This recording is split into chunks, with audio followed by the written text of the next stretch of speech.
Breaking news. Visakha ప్రేమోన్మాది దాడిలో గాయపడ్డ దీపిక పరిస్థితి ఇంకా విషమంగానే ఉంది. దీపికను తొలుత గాయత్రి హాస్పిటల్లో చేర్చగా మెరుగైన చికిత్స కోసం మరో ప్రైవేట్ హాస్పిటల్కు తరలించారు. అక్కడ గొంతుకు కుట్లు వేసి రక్తం పోకుండా చేశారు.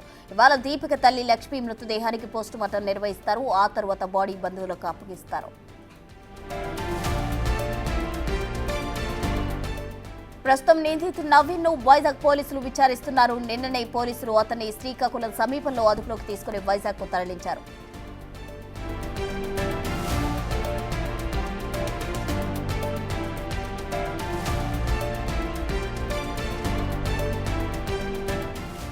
పూర్తి డీటెయిల్స్ మా ప్రతినిధి రాజు వైజాగ్ నుండి లైవ్ లో అందిస్తారు. రాజు,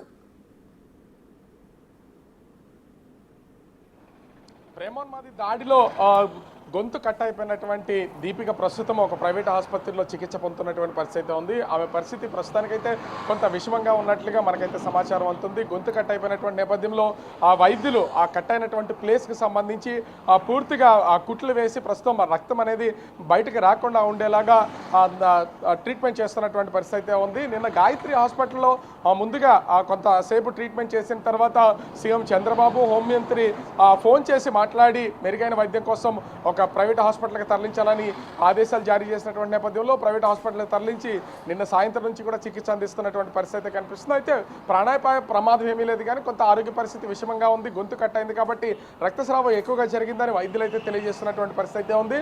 ప్రస్తుతం రక్తం ఇంకా పోకుండా ఉండేలాగా వైద్యులు ట్రీట్మెంట్ అయితే కొనసాగిస్తున్నటువంటి పరిస్థితి ఉంది.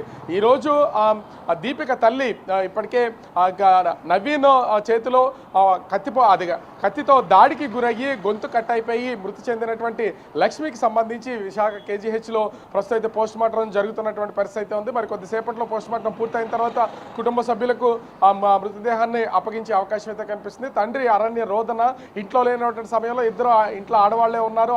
ఆ సమయంలో దాడి చేసి అటు నా భార్యని చంపేశారు, అదేవిధంగా నా కూతురిని గొంతుకు వచ్చారని ఆవేదన వ్యక్తం చేస్తున్నటువంటి పరిస్థితి ఉంది. నిన్న శ్రీకాకుళం ఏరియాలో అటు సెల్ ఫోన్ సిగ్నల్స్ ఆధారంగా అదేవిధంగా సీసీ కెమెరాలని టెక్నాలజీని యూజ్ చేసి నవీన్ అయితే పోలీసులు పట్టుకున్నారు. నిన్న రాత్రే పోలీసులు విశాఖకి అయితే తరలించినటువంటి పరిస్థితి ఉంది. విశాఖ వచ్చినటువంటి నవీన్ పోలీసులు అయితే విచారిస్తున్నటువంటి పరిస్థితి ఉంది. పెళ్లికి అంగీకరించిన తర్వాత పెళ్లి చేస్తామని ఒప్పుకున్న తర్వాత కూడా ఎందుకు నవీన్ హత్య చేయాల్సి వచ్చిందనే దాని మీద కూడా పోలీసులు అయితే విచారించే అవకాశం అయితే కనిపిస్తుంది. ఒకటి కాదు, 2 చాకుల్లో తీసుకుని వచ్చి వాటితో ఇద్దరిని ఒకేసారి దాడి చేసే ప్రయత్నం అయితే చేశాడని పోలీసులు విచారణలు అయితే తేలినటువంటి పరిస్థితి ఉంది. ముందుగా తల్లి మీద దాడి చేశాడు, ఆ తర్వాత అది అడ్డుకున్నటువంటి దీపిక మీద దాడి చేశారు. ఇద్దరికి గొంతులు కట్ చేసినటువంటి పరిస్థితి ఉంది. అయితే ఆ తల్లిని హత్య చేయాలనేది ముందస్తు ప్రణాళిక ఉన్నట్లుగా పోలీసులు విచారణలో తేలుతున్నటువంటి పరిస్థితి ఉంది. ఎందుకంటే ఇంకా పెళ్లి చేయడానికి అటు నవీన్కి సంబంధించినటువంటి కుటుంబ సభ్యులు 2 వారాల క్రితం వచ్చి అడిగిన సమయంలో కూడా కొంత సమయం కావాలి, 1 సంవత్సర కాలం పాటు ఆగిన తర్వాత పెళ్లి చేస్తామని అటు ఆ దీపిక తల్లిదండ్రులు అయితే చెప్పినటువంటి పరిస్థితి ఉంది. ముఖ్యంగా దీనిలో పెళ్లి కొంత ఆలస్యం చేయడానికి దీపిక తల్లే కారణం అనే దాన్ని మనసులో పెట్టుకున్నటువంటి నవీన్ ఆమెను ముందుగా హత్య చేయాలనే పక్కా ప్రణాళికతోనే 2 కత్తులు తీసుకుని వచ్చి ఆమె గొంతు కోయడంతో పాటుగా ముఖం పైన చేతులపైన అనేక చోట్ల విచక్షణ రహితంగా పొడిచి మరీ హత్య చేశాడు. తర్వాత అడ్డొచ్చినటువంటి దీపిక కూడా గొంతు కట్ చేసినటువంటి పరిస్థితి ఉంది. గొంతు కట్ చేసినటువంటి సమయంలో కూడా దీపిక చాలా ధైర్యంతో పోలీసులకు కాల్ చేసి తర్వాత ఒక మెసేజ్ పెట్టి బయటకు వచ్చి హెల్ప్ అడిగినటువంటి పరిస్థితి ఉంది. కానీ ఇక్కడ కొంత ఆలోచించాలి.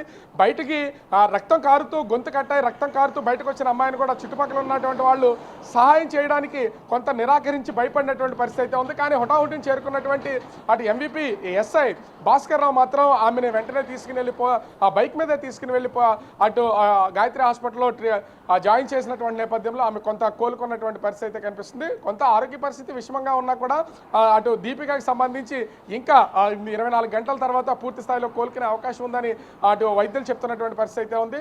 అయితే ఇప్పుడు విచారణ అంతా కూడా అసలు హత్య గల కారణాలు ఏంటి, పెళ్లికి అంగీకరించారు ప్రేమకు అంగీకరించిన హత్య చేయడానికి గల కారణాలు ఏంటి అనేది నవీన్ని పోలీసులు అయితే విచారించే అవకాశం అయితే కనిపిస్తుంది. ప్రస్తుతం రైట్ రాజు, థ్యాంక్ యూ.